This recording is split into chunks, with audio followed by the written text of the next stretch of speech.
Merci à vous, Mariem. Bonjour à l'équipe de Sénégel. Merci pour l'invitation. Mon nom, c'est Mariem Madame Baké et je suis la coordinatrice de CAJUS. CAJUS, c'est Citoyens actifs pour la justice sociale.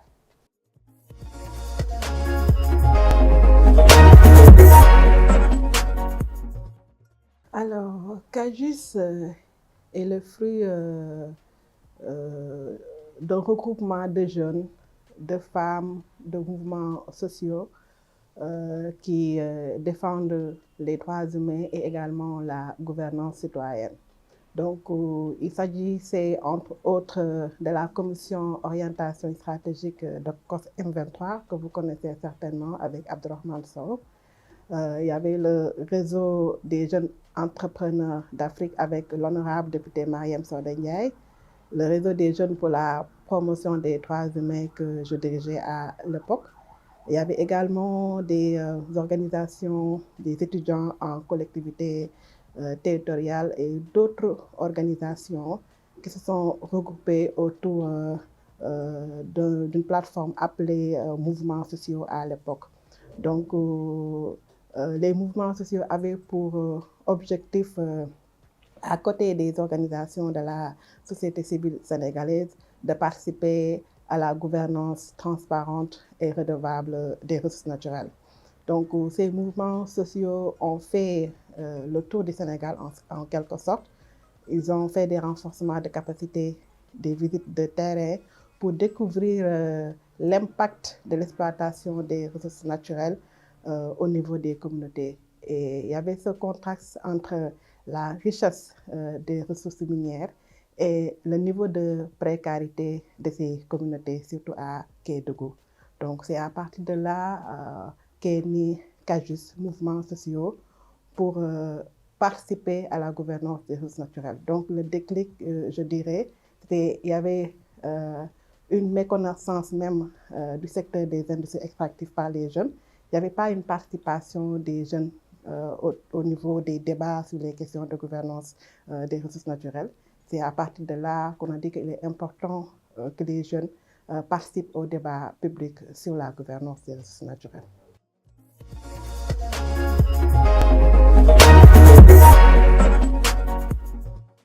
Oui, c'est ce vide juridique, ou bien c'est ce que je disais tout à l'heure, c'est qu'il n'y avait pas une participation accrue des jeunes sur les questions de gouvernance des ressources naturelles. Par rappel, vous savez que c'est un secteur très technique, un secteur qui n'est pas ouvert à tout le monde. Donc, en termes d'emploi, de formation, de participation au débat, il y avait une présence pas très remarquée des jeunes sur ces questions. Donc, nous, on s'est dit qu'il est important que les jeunes portent la voix des communautés, que les jeunes fassent le plaidoyer sur les questions de gouvernance, de transparence et de redevabilité. Et c'est ça qui a amené la création de CAJUS.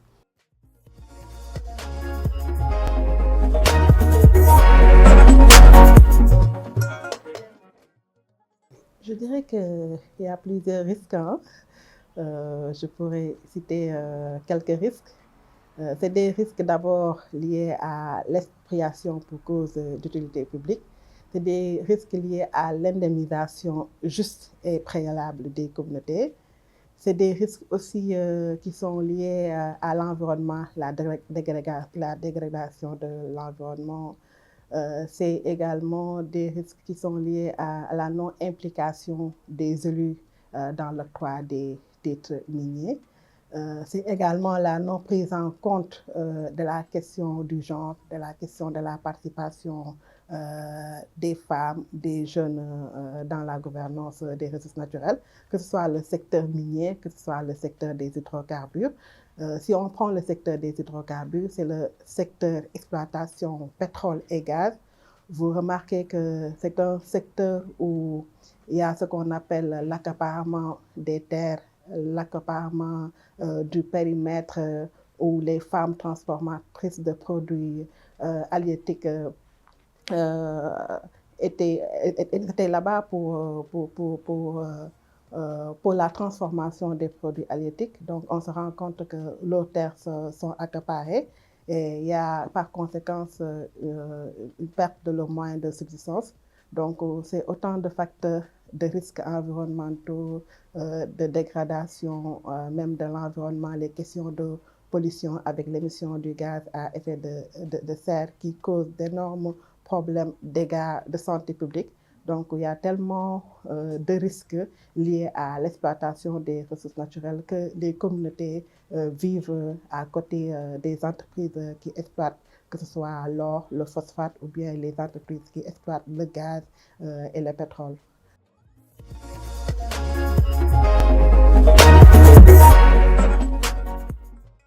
En termes de solutions, CAJUST a toujours une approche préventive.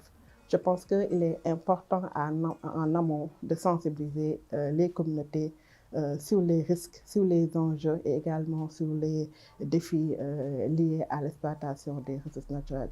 Et je pense que ce soit l'État, que ce soit les entreprises, il est important qu'on mette les communautés au devant même de la gouvernance des ressources naturelles. C'est en termes de consultation, en termes de prise en compte de leurs besoins spécifiques. Il faudrait renforcer les mécanismes de suivi qui existent. Il y a des cadres de concertation qui sont là, des cadres de réglementation, mais en réalité, ce n'est pas suffisant parce qu'il y a toujours des problèmes entre les communautés, entre les entreprises, parce que les entreprises ne respectent pas totalement leur devoir vis-à-vis de ces communautés. Il y a quand même quelques initiatives comme la responsabilité sociétale des entreprises, mais en termes d'emploi, de formation, de prise en compte des besoins spécifiques des communautés, ça tarde. Au niveau étatique, il y a des mécanismes qui sont là, de protection, de suivi d'impacts environnementaux, mais ça reste encore. Donc, il faudrait vraiment un mécanisme de suivi, un mécanisme de suivi de protection des droits humains dans le cadre de ce secteur. Parce que c'est un secteur sensible, un secteur où il y a l'influence des entreprises. Donc, l'État devrait vraiment mettre en place tous les mécanismes nécessaires pour protéger les communautés, surtout ceux qui sont au niveau des sites d'exploitation pour le bien-être de la communauté en prenant bien sûr en compte le besoin spécifique, que ce soit l'emploi, la formation, l'éducation, la santé, etc.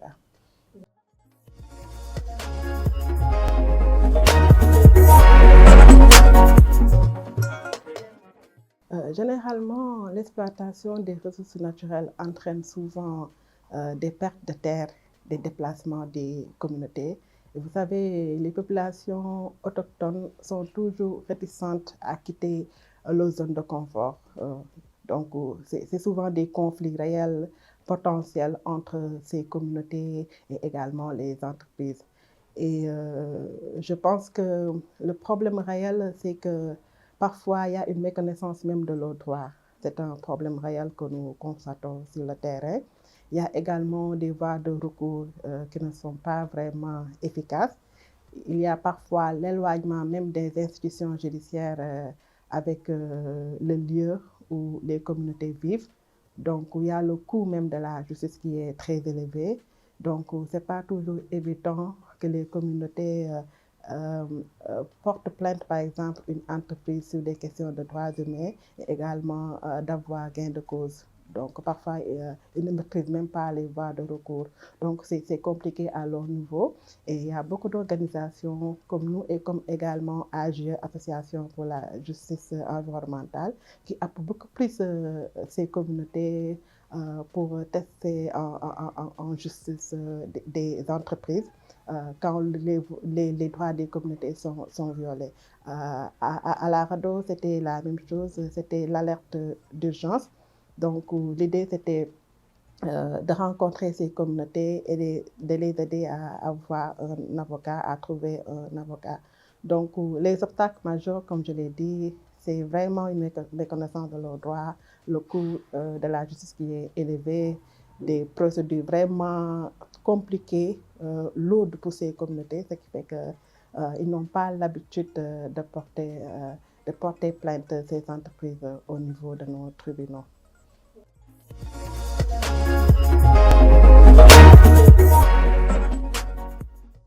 Les failles, c'est, comme je l'ai dit tout à l'heure, hein, les failles, c'est carrément cette méconnaissance de leurs droits.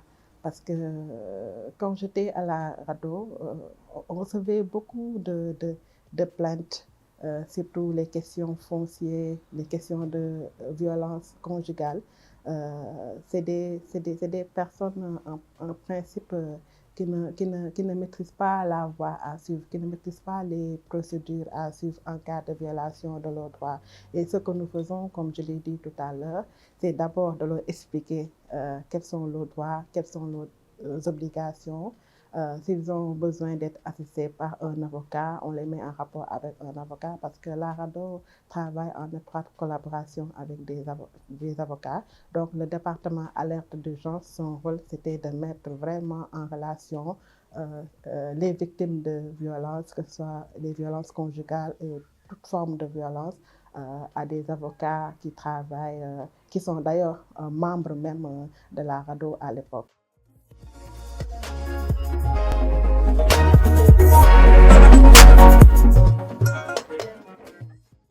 Oui, le secteur des industries extractives est un secteur très fermé, un secteur qui est marqué par la présence masculine.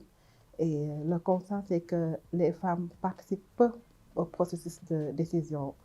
Au niveau communautaire, le rôle des femmes est cantonné à des rôles secondaires, à des rôles informels.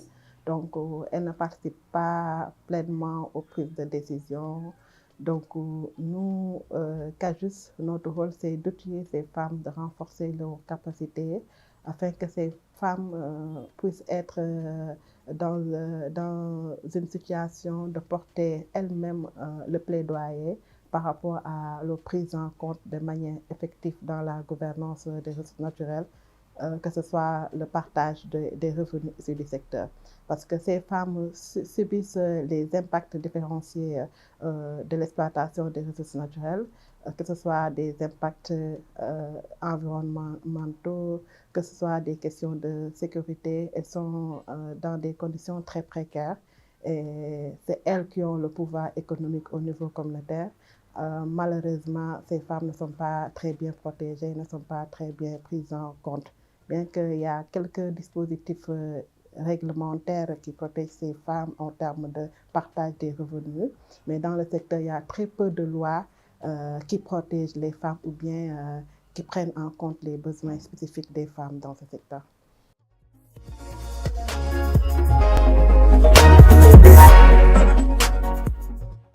Les impacts sont différents, c'est ce que je disais, parce que c'est elles-mêmes qui subissent directement les impacts de l'exploitation des industries extractives.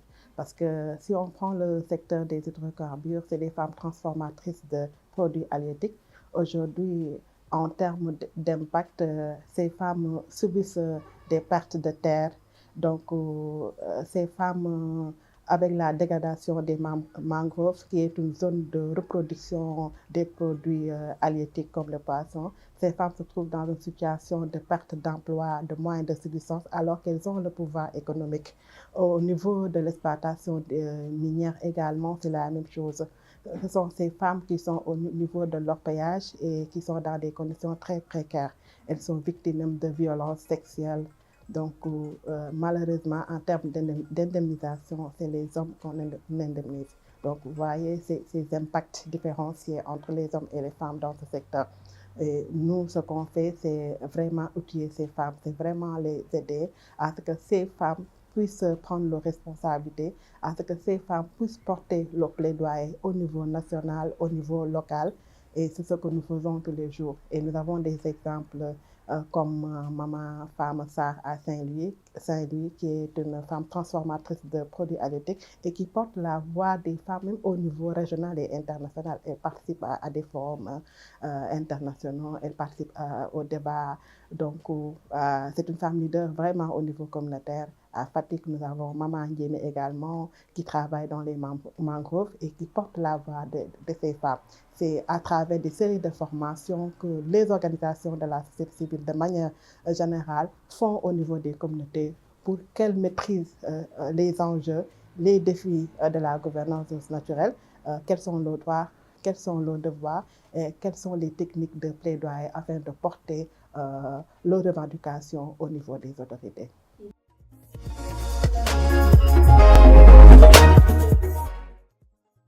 Juste actuellement, nous intervenons dans presque toutes les régions minières et les régions riches en hydrocarbures. La différence, c'est que les régions riches en hydrocarbures, c'est là où on exploite le pétrole et le gaz.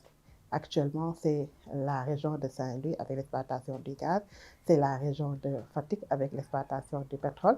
Nous intervenons à Thiès, également au niveau de Kaya, même si l'exploitation du gaz de Kaya n'a pas encore démarré. Donc, nous intervenons à Matam, nous intervenons à Kédougou, qui sont des régions minières riches en or pour le cas de Kédougou, et à Matam, riches en phosphate. Donc, nous avons des points focaux, des relais qui sont au niveau communautaire, qui sont des jeunes engagés dans la gouvernance des ressources naturelles et qui fait le travail au niveau communautaire. Donc, CAJUS est présent pratiquement dans les régions où on exploite, où on explore également les ressources naturelles au Sénégal.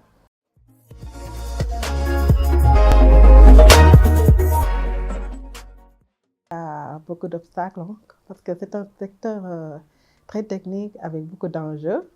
Et je dirais que l'obstacle majeur, je dirais, c'est le manque de volonté politique en quelque sorte des États.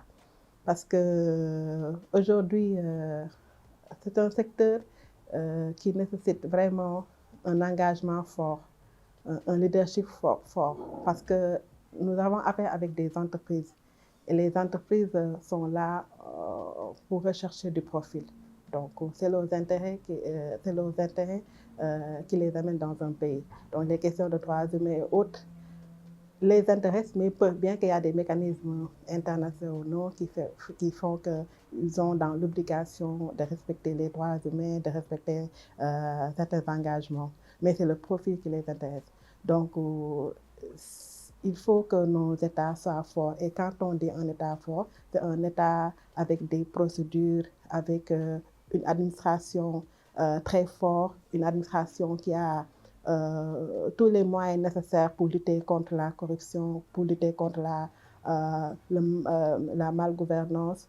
Donc, c'est un État où il y a carrément une distribution effective des revenus issus du secteur au profit des communautés. Parce que depuis 3 ans, CAJUS est en train de faire un plaidoyer pour une distribution effective des revenus issus du secteur des industries extractives. C'est le fonds d'appui et de péréquation, c'est le fonds d'appui au développement local qui équivaut à 0,5% du chiffre d'affaires brut des compagnies. Et je pense que si ces fonds sont répartis de manière équitable au niveau des communautés, ça pourrait régler beaucoup de choses.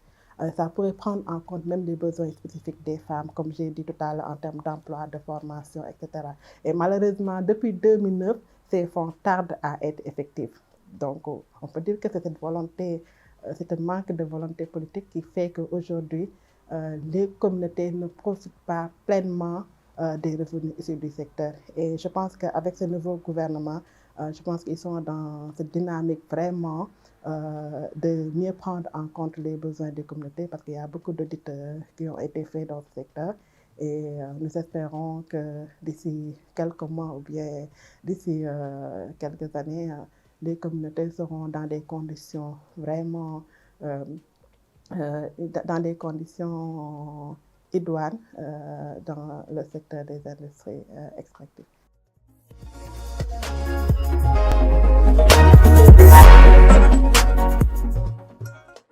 Oui, comme je l'ai dit tout à l'heure, aujourd'hui, les entreprises également, parfois, ils ont de l'influence au niveau des États. Par exemple, si un État n'a pas vraiment ce leadership politique ou bien n'a pas cette volonté politique de faire changer les contrats, de faire changer les conditions de vie des populations, les entreprises profitent de cette situation de précarité pour faire ce qu'ils veulent. Nous avons des contrats opaques, c'est parce qu'il n'y a pas de rigueur dans l'élaboration ou bien dans la négociation des contrats. Donc, ceci fragilise aujourd'hui la capacité que l'État devrait avoir pour capter au maximum les revenus issus de ce secteur. Donc, c'est des entreprises qui sont de l'influence, qui ont de l'expertise. Donc, s'ils sont devant un État qui n'a pas vraiment les moyens qu'il faut, l'administration qu'il faut, les contrôles nécessaires, ce n'est pas évident que l'État vraiment bénéficie de ce secteur. Mais nous avons vu avec ce nouveau gouvernement cette perspective de changer la donne. Donc, ils sont en train de renégocier beaucoup de contrats. Et je pense que cette volonté politique avec nos nouveaux autorités sont affichées dans le cadre de la gouvernance des ressources naturelles au Sénégal.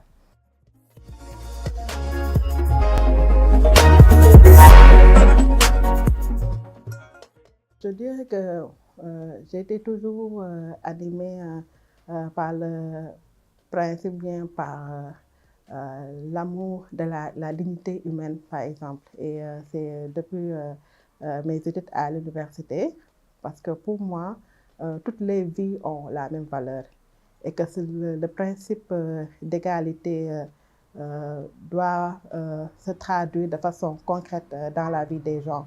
Donc, pour moi, quand j'étais à la RADDHO, j'ai rencontré des familles basculées, j'ai rencontré des femmes qui sont victimes de violences conjugales, j'ai rencontré des hommes qui ont perdu leur terre, qui ont perdu leur maison. Et c'est ça qui m'a...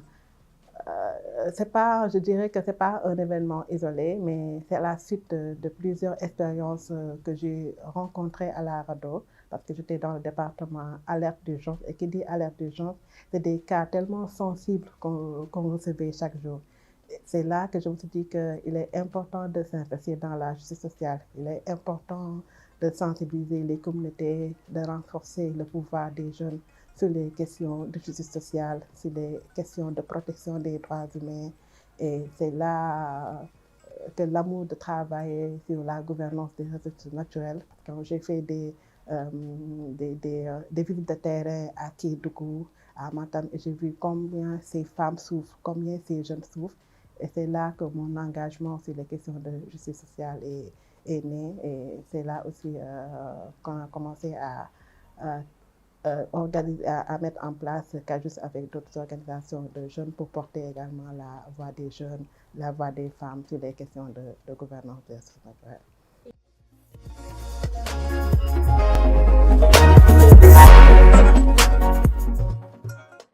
Je dirais oui, dans une certaine mesure, comme je l'ai dit tout à l'heure. Aujourd'hui, ce qui nous intéresse le plus, c'est que les revenus issus du secteur des industries extractives bénéficient pleinement aux communautés, surtout les femmes. Parce que si on voit le code minier de 2016, il y a un article qui dit qu'aujourd'hui, le Fonds d'appui au développement local devrait prendre en compte les projets d'autonomisation des femmes. Donc, on se bat à côté d'autres organisations de la société civile comme Women in Mine et d'autres organisations sur l'effectivité des fonds. Donc, on a fait des rencontres stratégiques avec certains départements ministériels sur ces questions. Et les dernières nouvelles, c'est qu'il y a quand même des avancements par rapport à la répartition de ces fonds, parce qu'il y a même une commission qui est mise en place pour la gestion du fonds d'appui au développement local. Donc, nous espérons que d'ici quelques mois, on aura gain de cause par rapport à ce plaidoyer qui nous tient vraiment à cœur. Donc, en termes de sensibilisation, on sent qu'il y a un engagement très accru, même des communautés, sur les questions de gouvernance des ressources naturelles, sur les questions de climat, sur les questions de transition énergétique. Donc, il y a également une adhésion également des jeunes, également des femmes sur notre cause. Donc, je dirais qu'en termes d'avancée sur les questions de justice sociale, il y a cet engagement accru de ces communautés pour mieux comprendre ce qui se passe et pouvoir participer au débat public sur la question.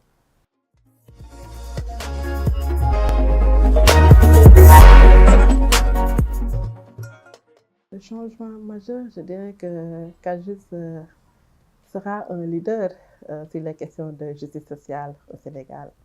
Parce que notre credo, c'est la justice sociale. Notre mission, c'est vraiment mobiliser une masse critique de jeunes sur les questions de justice sociale. Donc, que CAJUST se positionne comme leader dans les questions de justice sociale au Sénégal. mais également une participation accrue des jeunes et des femmes dans la gouvernance des ressources naturelles.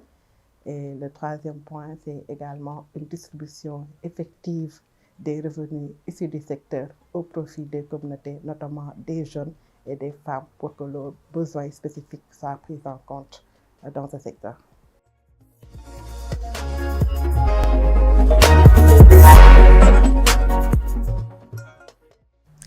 Merci Mariam, le plaisir à partager. C'est également un plaisir de participer à cette émission qui est très intéressante et qui permet à vos invités vraiment de revenir sur leur parcours, de revenir sur le travail, que ce soit les questions de gouvernance, que ce soit les questions de citoyenneté, de transparence.